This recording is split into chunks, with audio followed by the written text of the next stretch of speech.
এবার পরিবেশনের পালা। অবশ্যই একবার ট্রাই করুন, মিস করবেন না।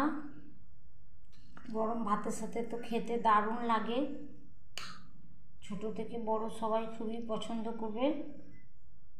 আজকের মতো আসি, সবাই ভালো থাকুন, সুস্থ থাকুন, আর রূপা রান্নাঘরের সঙ্গে থাকুন। আল্লাহ হাফেজ।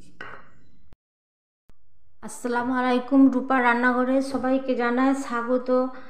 আপনারা সবাই কেমন আছেন? আলহামদুলিল্লাহ আমি খুব ভালো আছি। চলে এলাম নতুন একটা রেসিপি নিয়ে। এখন তো কাঁঠালের সময়, কাঁঠাল তো আমরা সবাই কম বেশি অনেকেই ভালোবাসি।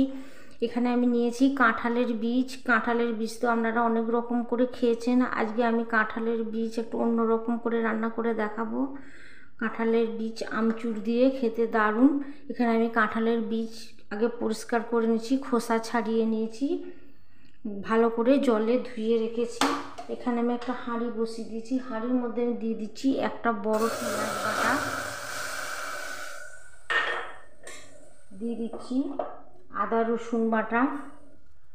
খুব সাধারণ একটা রান্না, গ্রাম বাংলা। এখানে দিয়ে দিচ্ছি কাঁচা লঙ্কা বাটা, আপনারা শুকনো লঙ্কাতেও করতে পারেন। দিয়ে দিচ্ছি লবণ, আর দিয়ে দিচ্ছি হলুদ।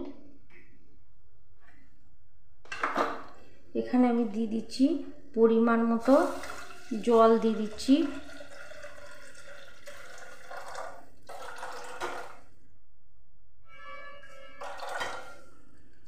পরিমাণ মতো জল দিয়ে জল ফোটা পর্যন্ত আমি অপেক্ষা করব।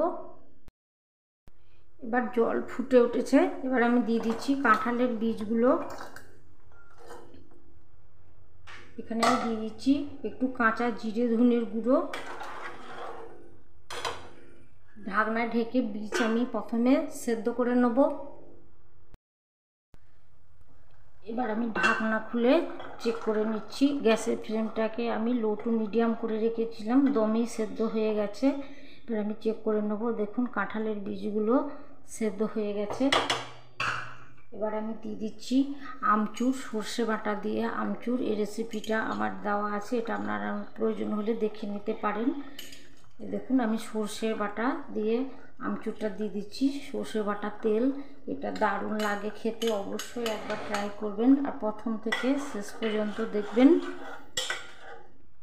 আমি 5 মিনিট জাল করে নেব।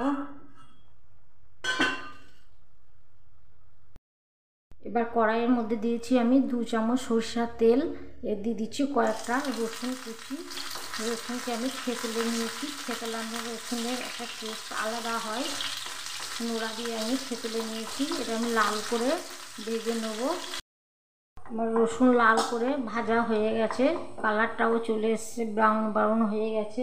এবার আমি দিয়ে দেবো কাঁঠালের বীজ থেকে।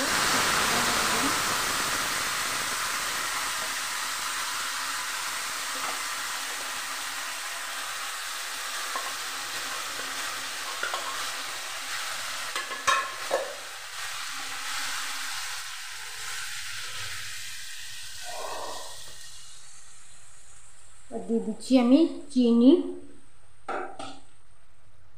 চিনিটা অবশ্যই দিবেন, ব্যালেন্সটা আরও স্বাদটা দ্বিগুণ করে দেবে। আর আমি 2 মিনিট জাল করে নেব। এবার মাখা মাখা হয়ে গেছে। আমি ঢাকনায় ঢেকে গ্যাস বন্ধ করে দমে 5 মিনিট রেখে দেবো।